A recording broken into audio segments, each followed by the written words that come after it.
Hey guys, I'm Tim. Caleb. I'm Spencer. Welcome to the Board Game Rundown presented by the Game Twaddle Network. Today we're going to talk about some news, get into some Kickstarters, and then talk about a few games that we are gushing about right now, right?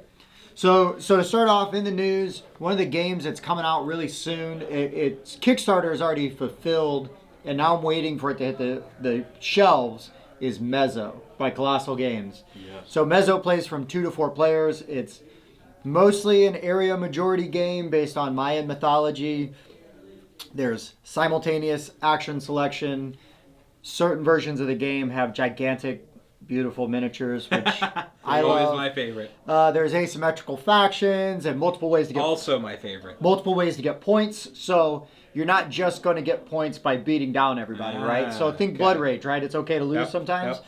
So Mezo looks really cool. I can't wait to get my hands on my copy. I've got one waiting for me. I just haven't picked it up yet. I can't wait to get my hands on your copy either. But yeah, it's right up my alley. Mezo is It looks like it's up my alley too. It's the miniatures that I saw were gorgeous, and they're perfect match for the art style. right. Yeah, it all fits, right? Everything The theme fits so seems well. to fit really Cool well. minis, territory control, asymmetric factions. It just sounds like a win to me. Right, and some hand management with cards. Yeah, like really a lot of interesting things kind of thrown into one game. And because did you get the expansions? I believe I've got everything coming with it. So one of the expansions gives you a 5th player and Always a 5th good. god, Always good. and another of the expansions expands your choice of gods to 12. And that bad. Woof. Well, that's where it's good because every god is so unique. They are really the core of the game. It's not the miniatures, the people, the troops. Because the god is what determines your faction abilities will be. Yeah, It's the god you so, select. Yeah, everyone gets.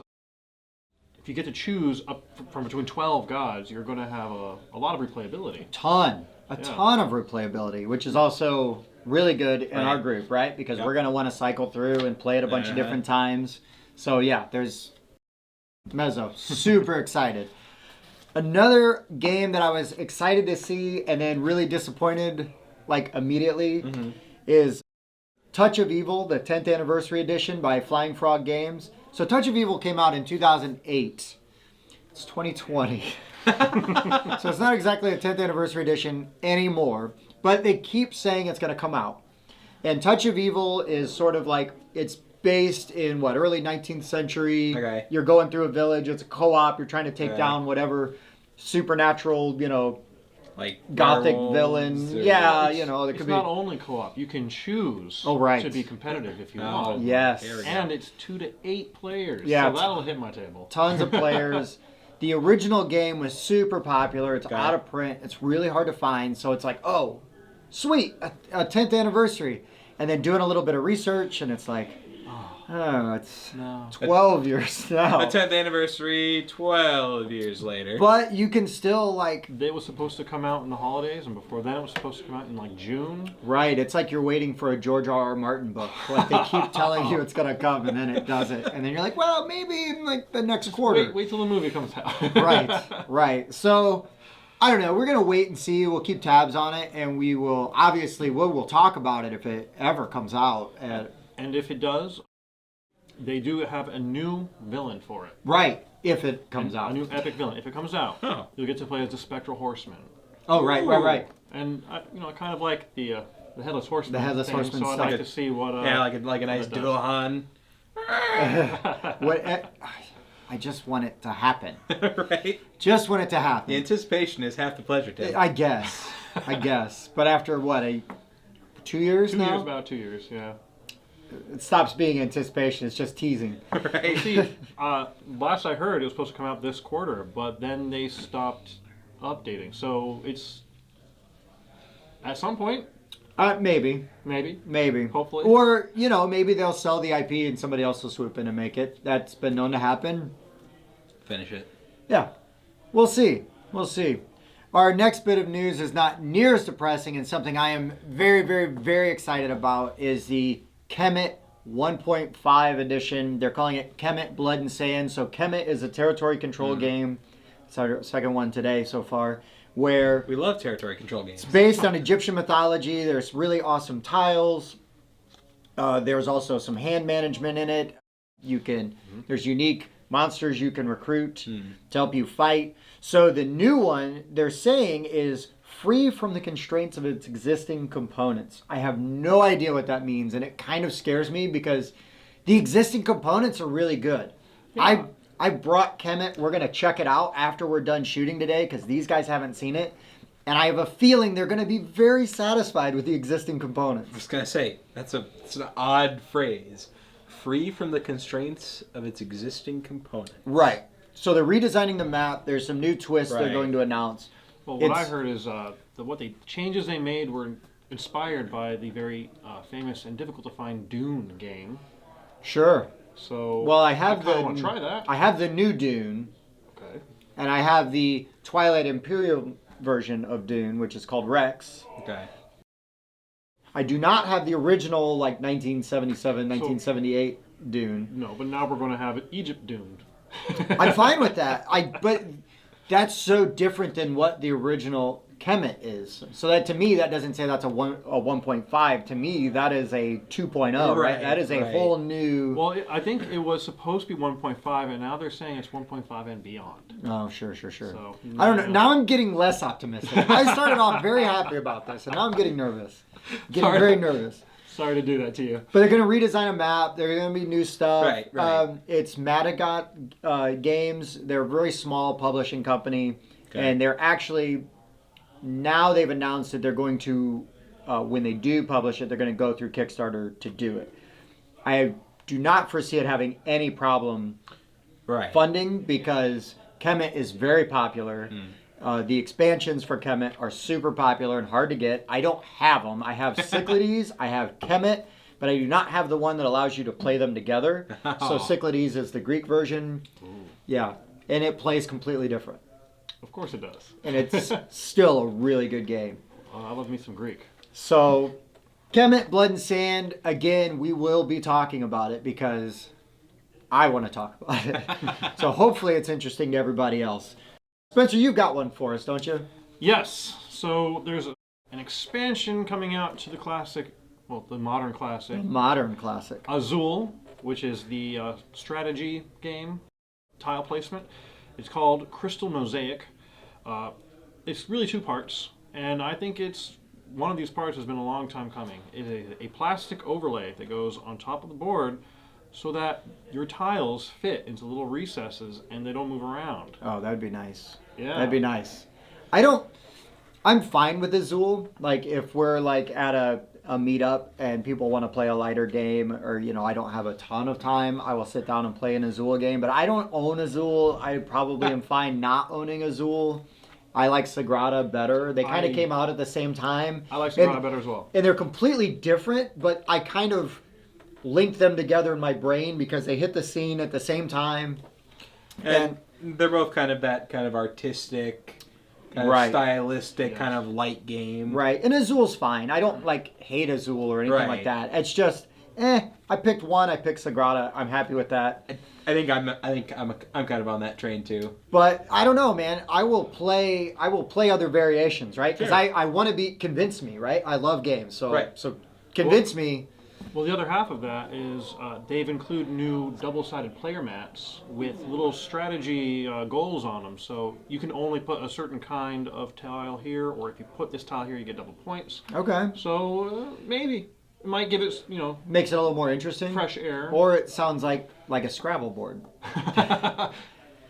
Yeah, does kind of sound like a Scrabble board. I'm fine with Scrabble if I can have a dictionary sit next to me. But I'm the dictionary. You are the dictionary, which is why I don't want to play you in Scrabble. Nobody wants to play the writer in Scrabble. Correct. But I'm definitely interested to see what this brings to the table, what changes it provides.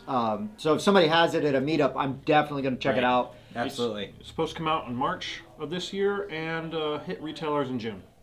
Perfect. So hit up your retailers and say, hey, when are you getting Azul in? So perfect. All right, so moving on to Kickstarter. We've got a couple we're going to talk about. There's none of the big boys dropping, right? I mean, I do have news that that if you back Blood Rage Digital, you should have by now. Most everyone should have their their physical new stuff.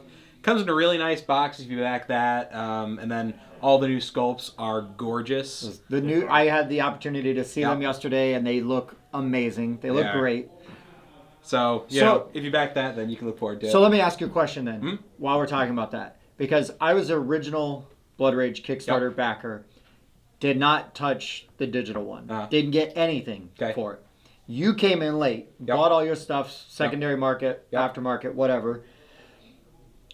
Are you glad now that you have all the new stuff?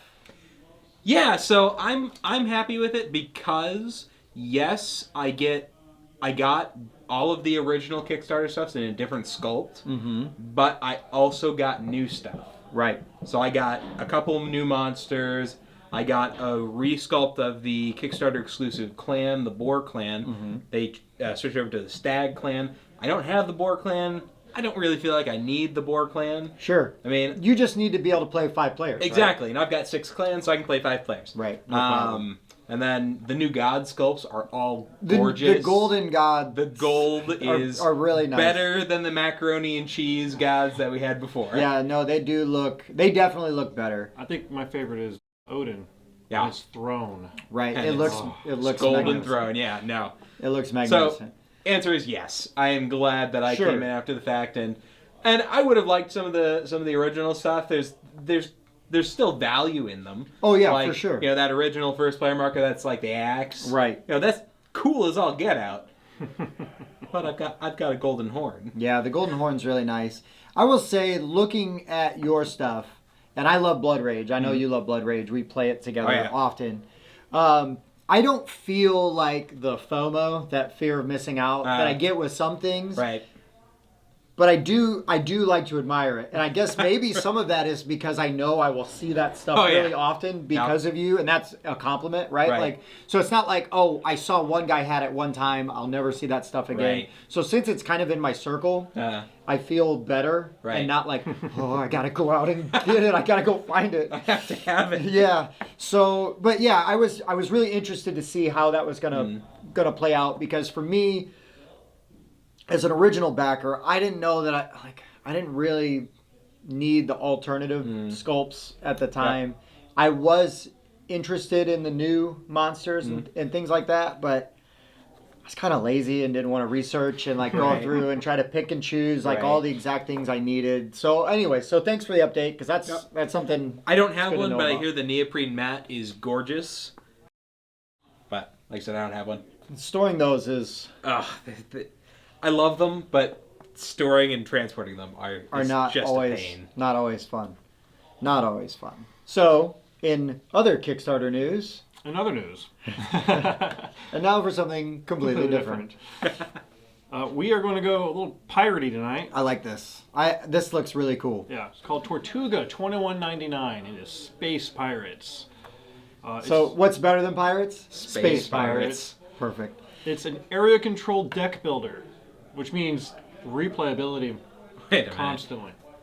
Area control deck builder. So I know we're hitting the area control really hard tonight. How do you have an area control game without cool minis? Oh no, don't. This one has recessed boards. They're really nice looking. Yeah, there's a lot of nice components on this Kickstarter. The artwork on this one looks phenomenal. Very bright, lots of colors. Okay. Yeah, so I almost want to back it just for the artwork. Right. And I'm not usually that guy. Right. But, it looks like it's going to finish on the 12th, so there's a little bit of time. Sure. Get out there and it's by Grey Fox Games, so they've done like Champions of Midgard, Reavers of Midgard. You've seen Champions of Midgard. You haven't played it yet. Oh, the art looks good. Sure, yeah, it does. It does. Grey Fox makes good games. I don't love Champions of Midgard. Everybody loves it but me, so I'm clearly wrong, and I'm okay with that. I can sleep at night feeling that way. But yeah, that Tortuga $21.99. And if you back it on Kickstarter, for free, you get the 5th player expansion. It's like a $30 value. Always good to have the extra player expansion. Like, we were playing games last night, right? 4-player. We ran out. I know. 4-player. We had to split. Caleb shows up with a 6-player game, so we were good. Yep. But if that 7th player had shown up, whoa, I'm going to kick somebody out. And seven players is always super awkward because it's either like 4, 6, or then it jumps up to like 8 to 10. Right, and then you're playing a completely different type of game most of the time. But yeah, so Tortuga, $21.99. If you do back on Kickstarter, you get the free 5th player expansion. It also has a retailer pledge. So if you're like on the fence about it, maybe you can talk your game store owner into backing it. Then you can kind of see it for yourself once they get it. Put your hands on it and go, yeah, I do want this. Yeah. The other pirate theme we're going to go for tonight. Oh yeah, we are on theme tonight. It is a little lighter. It's actually more for kids, but I think people have fun with it. It's called Potato Pirates 2, Enter the Spudnet. This is actually... Yes, this is a puntastic game. Oh boy. And it is actually a hidden educational game to teach kids and adults, because I know plenty who need this, not only how the internet works, but the dangers of the internet and how to stay safe on it. Oh. So it's 3 to 6 players. It says it's ages 10 and up, but I bet you I could get my daughter to play it. She's 7. 8. Yeah, my 8-year-old. My daughter's age. You should. You should. She's slightly older than my daughter, so when she turned 7, all of a sudden I'm like, well, no. I thought Mallory was 8. What happened? But no, I am a sucker for a good family game. And I just got like the Tea Garden Society and started playing that with Mallory. Yeah. And that is, it says 10 and up, right? But she picked it up like that. So either she's smart or the game really it's accessible, right? From what I can tell, this game also has some replayability because there are something like 12 decks that you get to mix and match between to deck build yourself. Sure, so then it will not get stale, right? Yeah. If you're playing something a little lighter with the kids, it keeps it entertaining for the grown-ups. So it's only half entertaining. You also have potatoes running around, fulfilling orders and blowing people up. So the art and the theme is probably going to be pretty fun. It looks really cute. It's a cute it's game. a stylized kind of artwork. So for the dads out there, it's probably because I've noticed I've been trying to now that's another aspect of when I'm looking at a game. Yeah. It's like, how soon can I corrupt my child with this game? No, I have quite a few heavy games, and I'm like, all right, at what point do I think I can teach my daughter to play this?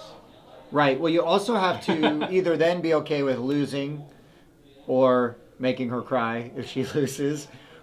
I mean, some of that, though, right, is like...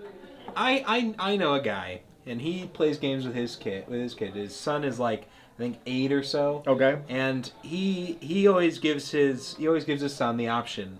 All right. Do you want to play Daddy on easy, medium, or hard mode? Oh. See, my luck is I would tell my daughter, yeah, easy, medium, or hard. She'll go hard, and I'll lose, and then I'll hear about it for 3 weeks. Well, that's good. Yeah, for her. Yeah. It's a blow to the ego. Yeah. No, I try to play my daughter most of the time straight up in games. I won't necessarily play cutthroat, and block moves or things like that. But I do make an effort, and then I try to coach her a little bit on decisions, but I also want her to make a lot of her own decisions. Right.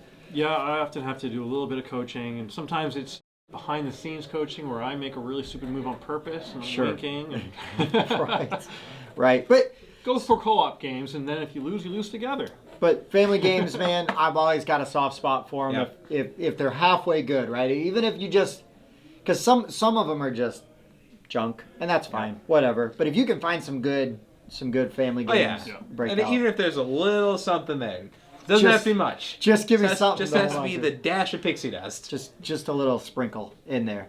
So moving on from Kickstarter, then, since we have now killed it with puns and pirates and area control.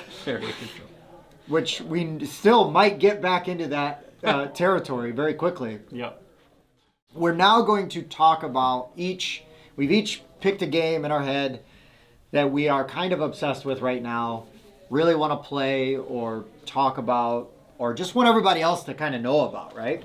So Spencer, you're going to go first? I'll go first. All right. So I'm a fanatic about most games, and I'll play anything. I am too. But right now, the one I want to play again is Oceans. So Oceans is really, really good. It's the same people that made Evolution. So good. And I like Evolution, and I think we all agree, right? Yep. Oceans is they fixed everything that is wrong with Evolution. They took the mechanics, they took everything that Evolution is, and they polished that sucker so much that it shines bright. It was already kind of pretty, and now it's just a shining beacon of game. Oh, Oceans so good. You can just go ahead and sell your Evolution by Oceans. Oceans is so good. And really, I recommend, if you're able to just get the Deluxe Edition. Yeah. The Deluxe Edition's really pretty. So the game is entirely based on cards. Mm-hmm. That's most of its components. And the Deluxe Edition comes with more than enough sleeves to sleeve every single card that you get. Yes, and you have extras left over. And it's worth it, because the artwork is also fantastic. Yep. The sleeves are amazing. The sleeves look really good. They're on theme. Yep. You get acrylic fish, which are nicely colored. Now, the cardboard ones are really nice. Yep. There's nothing wrong with the... No, they've got nice artwork on them, but I think one of the things I also like about the Deluxe Edition is, so in the base game, you have like these shields that you kind of put your fish behind. Yeah, either. In the Deluxe Edition, you get the bags that Evolution, the same bags you get in Evolution. And the shields are not very good. They're not tall enough. Right. And they're not really deep enough. You kind of like have to shove it to the side of the table. If you're going to hide your score, because that's the purpose of it. Who's going to be counting your fish? Oh, I will. Yeah, I will. Easily. I will count your fish. How many fishes does Tim have? Is that a euphemism? I don't know. It could be. So long and thanks for all the fish. Well, but Oceans is really, Another thing I like about it is, so I'm really big into science, and it makes references to various marine wildlife that you just don't see anywhere else. Nowhere else. Nowhere else. How many people, raise your hands, have heard of a gulper eel before? They've got them. I mean, I think I saw it on a card. Yep, you did. You saw it on a card. And I saw the shrimp that eat fecal matter. Yes, coprophagia. Saw those. Yeah. So, there's all kinds of fun stuff. And there's a Cthulhu leech. There is. I'm in. And you got the Kraken. There's a Kraken. Yeah, there's all kinds of really neat cards in it. The artwork is spectacular. Oh, yeah. I mean, it is just some of the best artwork you were going to find in any game. Period. Yeah, Oceans is so pretty. Gameplay is really good. It's not as frustrating as Evolution. It's still tough, right? It's an engine builder. Right. It's complex. It's competitive. It's very easy to teach, though. It is. It's very accessible. I think one of the best changes that they made. So in Evolution with a larger player count, everyone's doing everything at the same time. Sure. Oceans is very strict. Everyone's a turn. Everyone's a turn. Everyone's a turn. And I think that really speeds it up, because if you only do 3 things: play card, eat, age. Right. Play card, eat, age, and that really, it makes it so that you don't get bogged down in any of the turns go. The turns go pretty quick. But it also helps you pay attention to what other people are doing. Right. Because you know they're doing this. Look at one person at a time. And what's really, and again, like something that just I love about the game is that it's a genuine ecosystem, right? Yeah, it is. Like, I need that creature to be bigger so it will feed this creature, and then this creature is going to eat, and that's going to feed his creature, but I'm going to leech off of that creature. But then when I eat, his creature is going to eat. Like all kinds of crazy stuff is happening. I was helping your creature out because you helped my creature out. You still helped me come in last place. But I don't care because it was so much fun. It was so much fun. It's always a good time. And every time we've played, I think we've been within 1 or 2 points of each other. And remind me who won that one? You won the last one by 2 points. Hold on. You need to thank me, though, because You do. I messed Spencer up. Me up. Well, thanks for You're welcome. Spencer, Tim. You're welcome, buddy. Yeah, You're welcome. I would have beaten you by about 4 or 5 points if he hadn't eaten my really big guy at the end. Ooh. Yeah. So Oceans, man. Oceans is really, Oceans really is good. Hands down, right? No argument. Everybody here loves Oceans. Mic drop Oceans. Yeah. And what's funny is that I thought you were going to say Oceans. So now you can't say Oceans. That's why I made him go first. That's fair. I was like, you were going to do Oceans, weren't you? I was like, he's either going to say Oceans or Nemesis. I already covered Nemesis. I want to play Oceans right now. All right, well that's okay. I can go a different direction. So for me, I'm honestly really, really in love with Dark Souls. All right, it here we came go. out Really? in 2017, to my understanding. I'm a bit late a bit late to the game on that one. Sure. But I am a huge and unabashed fan of the source material, the video games. Never played it. I think they're some of the best games that have ever been made. Okay. And when I'm looking at it, I think my equation goes like this. Will I like this game? I played once. It's got potential. I'm convinced we were doing something wrong. Sure. So I really want to play it more to, kind of really get a feel for it. Sure. But worst case scenario, I've got a ton of Dark Souls minis. Sure. And so it's already, an IP you love and everything. So I've heard you talk about maybe having to figure out if you're going to need to house rule it, because I've heard it's really hard. Yep. You're not that late to the party, because while it took a while to fulfill on Kickstarter, and I think everybody recently just kind of started getting like the second wave of stuff within the last few months or so. Right. So you're not that late to the party. Okay. But I'm really interested to play it, and I kind of want to play the video game. Should play the game. So I'll have to check that out. But we could definitely play the board game. We definitely can play the board game, and I'm a sucker for good minis. Oh yeah, everybody knows. What I really like about it is conceptually is it has kind of a standalone mode. So you go fight the mini boss and you go fight the main boss, or you can abridge that and just fight the mini boss, or assume you fought a mini boss and go fight the main boss. Or it also has a campaign mode where you go through very specific scenarios. Okay. And you keep your progress between scenarios. Of what cards you had and how powerful you were and things like that. And I think that's also really cool. Right on. If I could get my brothers into it, then we could have a weekly Dark Souls game. Right, and you can and you've got a set group. Boom, it's going to get played. Yep. You can also then kind of refine stuff. So if you know you did something wrong, you can figure it out, correct it. Exactly. It's really good. But if you're going to play campaign mode, we got to finish some of the other campaign games we've got going. We've only started one. We started at least two. No, we never started Gloomhaven. Oh, Lord of the Rings, yeah. That's true. Oh, so I've got like 6 games with Lord of the Rings: Dragons of Middle Earth going. Like I played the first mission like like 6 times. Oh really? Yeah. All right. Well, it's funny that you say campaign game, because I am going to throw a curveball and talk about the game that I am crazy about right now, and have been playing solo. Ooh. With an app. Do you know you can play Dark Souls solo? I do now. So, years ago, Fantasy Flight released Imperial Assault. Oh, yeah. Which is sort of the Star Wars version of Descent. Okay. Descent is awesome. I love Descent. Okay. I like Descent even more with the app, because then you don't need an overlord and you can play. So, Imperial Assault, I got for Father's Day as a present. Nice. Played it like twice, and then it was just kind of hard to get back to the table, because then you've got to teach, and then you're going to play through a campaign, right? So you want to have people, blah, blah, blah, same group. Yeah. I busted it out. Recently, fired up the app and started playing solo, and I'm like 4 missions in, and it is so much fun. I'm a Star Wars nerd. I love Star Wars, right? The characters you can pick from to start with are just kind of like generic. Like there's a smuggler, there's a Wookiee, there's a disgraced Jedi. And you're playing, the campaign I'm playing picks up right after A New Hope. Okay. So you're like fleeing Yavin after you blow up the Death Star is like the first mission you play. But then, fun stuff happens. Like, I'd go and do a mission, and I get Han Solo as an ally for a mission. Ooh. So now I've got Han Solo, and I'm playing with Han Solo, and it's so much fun because he's so awesome.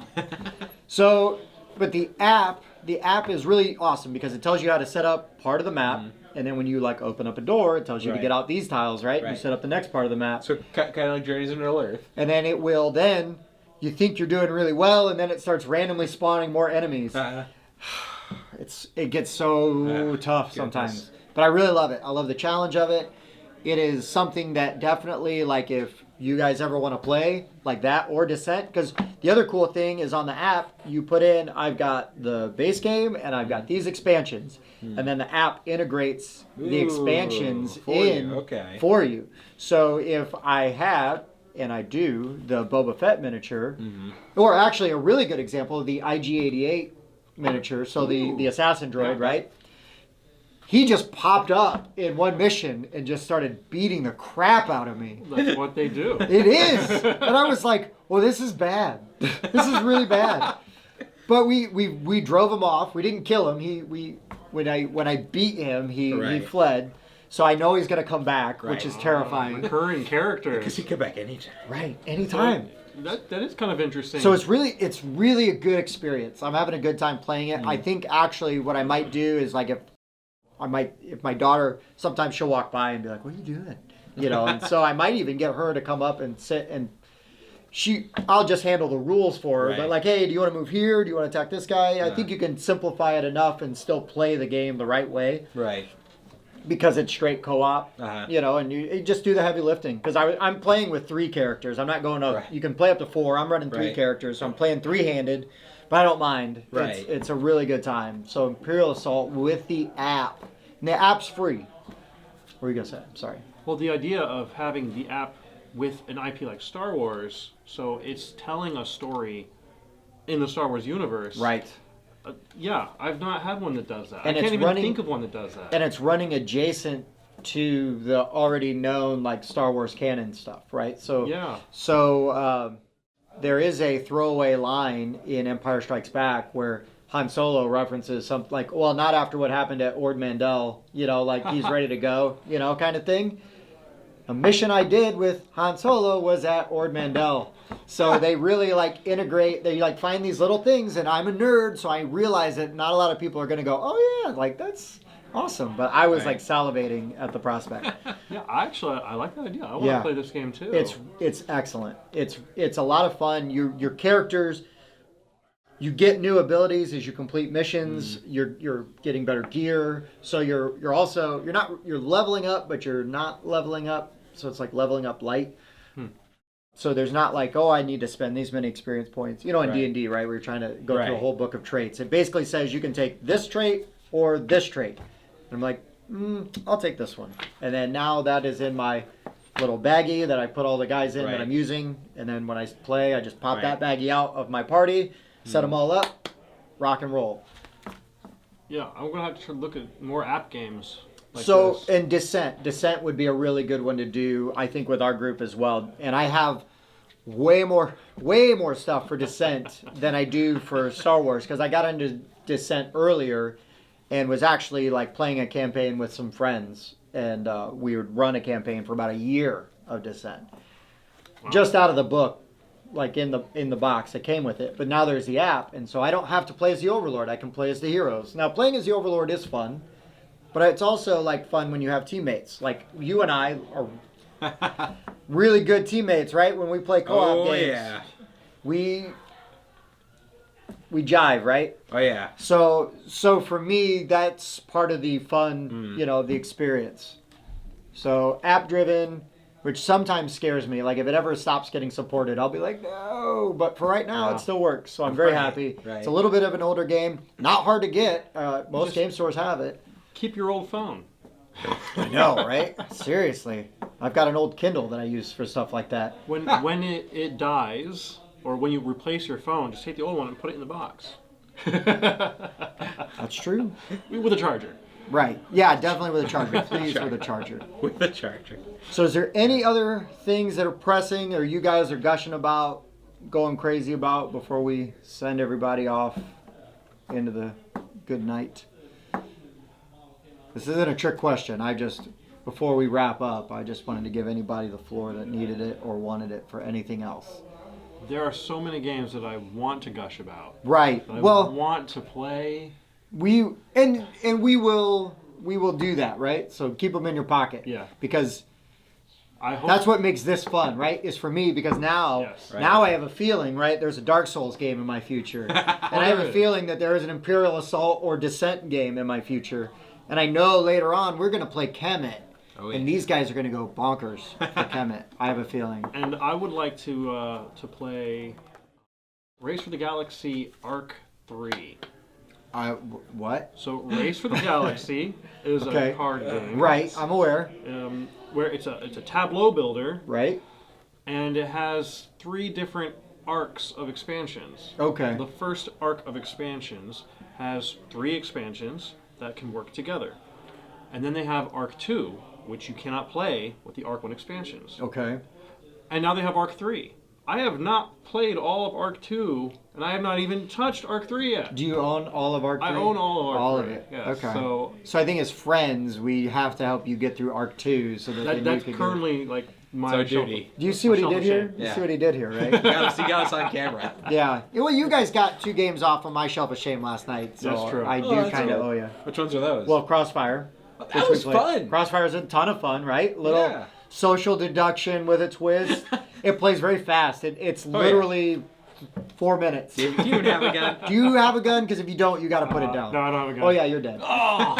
It's a lot of fun. What I really like about that one is it's like the time limit. You only have so much time to BS everyone. Yes. Yeah. Nope. It was really nice. And then the Hunt for the Ring that we played. Yeah, that was a good one. And I need to play that more. Like now, I'm like, oh yeah, like let's play that. I wasn't playing it with you. I was on the other side of the table. We're playing a different game, but You were playing Overlords of Infamy, Overlords of which I really Infamy. like. I'm waiting for the Kickstarter to come out with the improvements. I could see there could be improvements. Yes. We were struggling through it because none of us had ever played it before. And so it's the blind leading the blind. Right. But as I'm peeking over and looking at a hidden movement with the IP of Frodo and the One Ring, I'm like, wait, isn't that the reason they made hidden movement games? You would think, right? Yeah, so I'm kind of interested in trying that one too. You should be worried though because we are remarkably good Nazgul, so you would be in trouble. Or do you want to be a Nazgul as well? I like being evil. Oh, okay. I'm learning a lot. Today about my friends. So in Overlords of Infamy, one of the ways to determine first player is who's the most evil. I told them had to be him because he's a twin. Odds are, if you have twins, one of them's evil. No, wait, is your brother clean shaven? He was. Because then by Star Trek rules, right, you would be the evil one. It started out where I had the goatee and he was clean shaven. I'm like, so there you go. Because, Star Trek rules.